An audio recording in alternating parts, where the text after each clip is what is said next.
So, Professor, we've talked a bit already about the political implications of the Civil War for women, about the economic implications, and now I want to ask you some questions about the third category you mentioned, the sort of moral implications of the changes wrought by the Civil War for women and for men.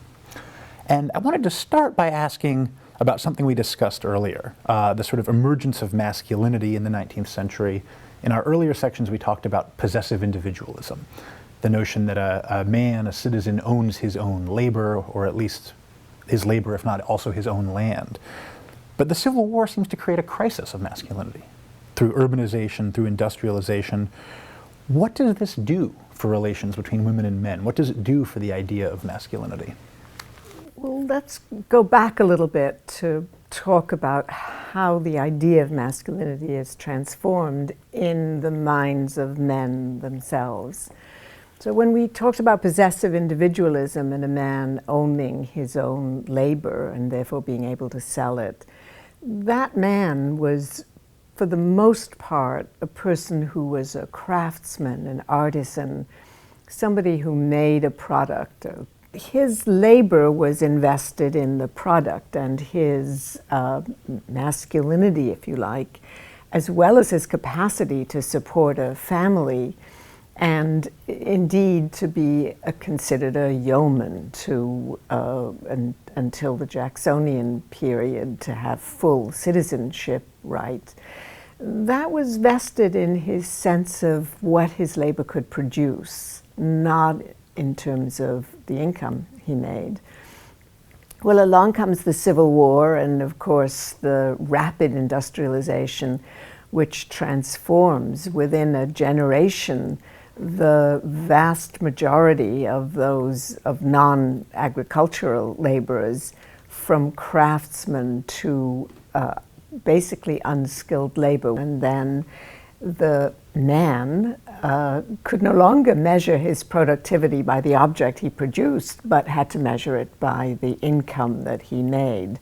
If he worked faster, if he was efficient, he was speedy, presumably he would make more money. So masculinity then got measured by income. And so the good man then became the person who earned an income.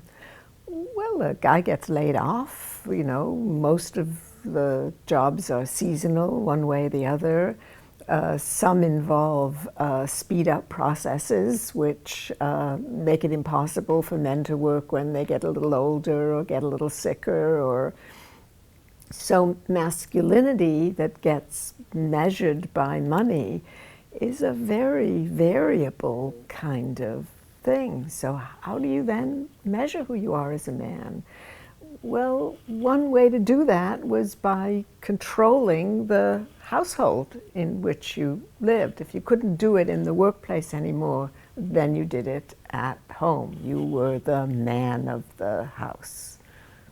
And this is also the period in which the idea of the family wage emerges, as you mentioned in the last section. Well, exactly right. So those who could fight for a family wage, and of course at the same time the family wage emerges, a campaign for an 8-hour day emerges. So that campaign doesn't get very far with ordinary people, neither does the family wage for that matter in the 19th century.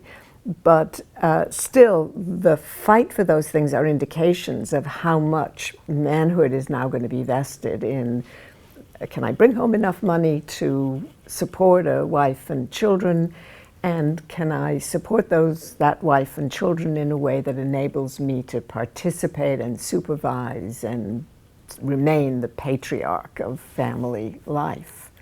And also in part to keep your wife out of the workforce. If a wife went into the workforce, you were immediately, your manhood was immediately suspect. A good man not only needed a wife at home, but kept his wife from working. And a man who allowed or let his wife make money in the workforce was, of course, no man at all. And so what does this mean for the wives then? If a man deserves a wife at a family wage to be a man, what does a woman deserve from her husband?